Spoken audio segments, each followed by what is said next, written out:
Seluruh insan aparatur sipil negara atau ASN, TNI maupun Polri dan pensiunan mendapatkan kabar bahagia.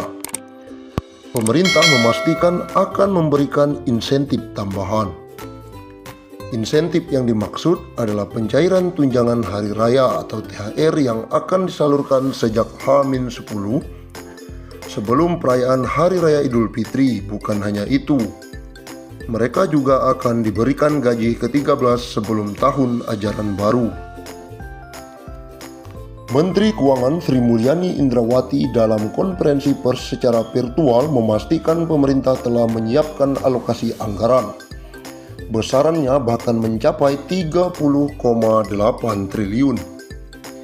Untuk ASN, TNI, Polri, DIPA-nya 7 triliun. Untuk ASN daerah dan P3K dialokasikan sebesar 14,8 triliun. Dan untuk para pensiunan dialokasikan anggaran THR sebesar 9 triliun, kata Sri Mulyani akhir pekan lalu. Adapun THR yang diberikan pada tahun ini mencakup komponen gaji pokok dan tunjangan melekat. Tunjangan yang dimaksud antara lain tunjangan keluarga, tunjangan pangan, dan tunjangan jabatan atau tunjangan umum. Sementara itu, Bendahara Negara juga memastikan pemerintah akan menyalurkan gaji ke-13 bagi para abdi negara. Insentif yang kerap diberikan setiap tahun ini akan dikucurkan pada Juni 2021 mendatang. Pemerintah akan memberikan gaji ke-13 yang pelaksanaannya akan dilaksanakan pada Juni 2021. Ex-Direktur Pelaksana Bank Dunia itu mengatakan, besaran gaji ke-13 yang diterima ASN, TNI maupun Polri serta pensiunan mencakup komponen gaji pokok dan tunjangan melekat, yakni tunjangan keluarga, tunjangan jabatan atau tunjangan umum, dan tunjangan kinerja. Dengan ini kita harapkan ASN, TNI, Polri, dan pensiunan tetap fokus menjalankan tugas secara penuh, dedikasi, dan tetap merawat dan menjaga Indonesia.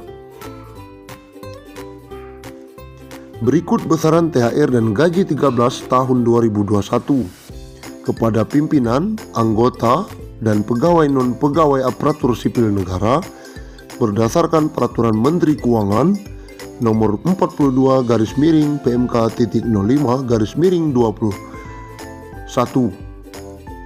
Pimpinan dan anggota lembaga non-struktural, ketua atau kepala atau dengan sebutan lain Rp9.592.000, wakil ketua atau wakil kepala atau dengan sebutan lain Rp8.793.000, sekretaris atau dengan sebutan lain Rp7.993.000, anggota Rp7.993.000, pejabat eselon 1 atau pejabat tinggi utama atau pejabat pimpinan tinggi madya Rp9.592.000, eselon 2 atau pejabat pimpinan tinggi pratama Rp7.342.000, eselon 3 atau pejabat administrator Rp5.352.000, eselon 4 atau pejabat pengawas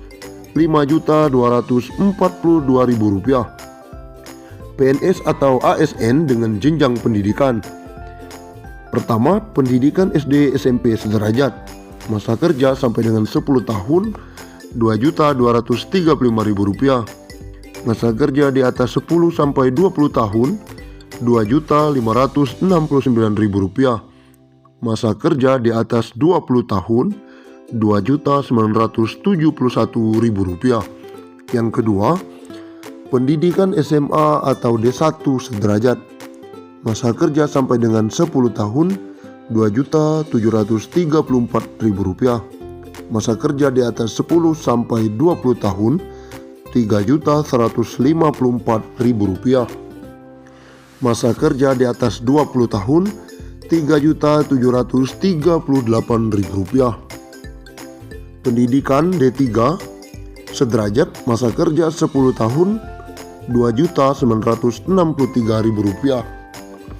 Masa kerja di atas 10 sampai 20 tahun Rp3.411.000. Masa kerja di atas 20 tahun Rp4.046.000. Yang keempat, pendidikan S1 atau D4 sederajat. Masa kerja sampai dengan 10 tahun Rp3.489.000. Masa kerja di atas 10 sampai 20 tahun Rp4.043.000.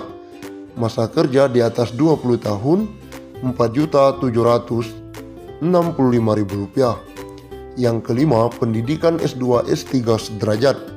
Masa kerja sampai dengan 10 tahun Rp3.713.000. Masa kerja di atas 10 sampai 20 tahun Rp4.306.000. Masa kerja di atas 20 tahun Rp5.110.000.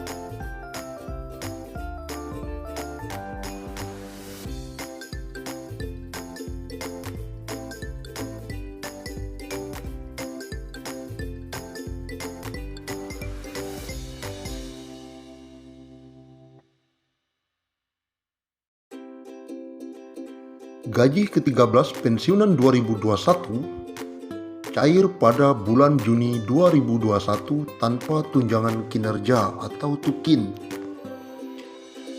Hal itu sebagaimana diungkapkan Menteri Keuangan atau Menq RI Sri Mulyani. Pemerintah akan memberikan gaji ke-13 yang pelaksanaannya akan dilaksanakan pada Juni 2021, ujar Sri Mulyani. Keputusan ini dalam PMK nomor 42/PMK.05/2021 tentang petunjuk teknis pelaksanaan THR dan gaji ke-13. Berdasarkan PMK itu, selain gaji ke-13, mereka juga akan mendapatkan THR. Namun untuk THR ini belum ada penjelasan lebih lanjut dan detail dari pihak pemerintah. Adapun ASN yang berhak mendapatkan THR dan gaji ke-13 antara lain PNS dan CPNS, P3K, prajurit TNI, anggota Polri, dan pejabat negara. Sri Mulyani menyampaikan, seperti halnya tahun lalu, gaji ke-13 tahun ini juga tidak akan disertai dengan tunjangan kinerja. Meski begitu, Sri Mulyani berharap penghapusan komponen tunjangan kinerja ini tidak mempengaruhi fokus PNS, TNI, dan Polri dalam melaksanakan tugas dan menjaga Indonesia. Lantas, berapa besaran tunjangan kinerja yang tak dimasukkan dalam gaji ke-13? Berdasarkan Peraturan Kepala Badan Kepegawaian Negara Nomor 20 Tahun 2011,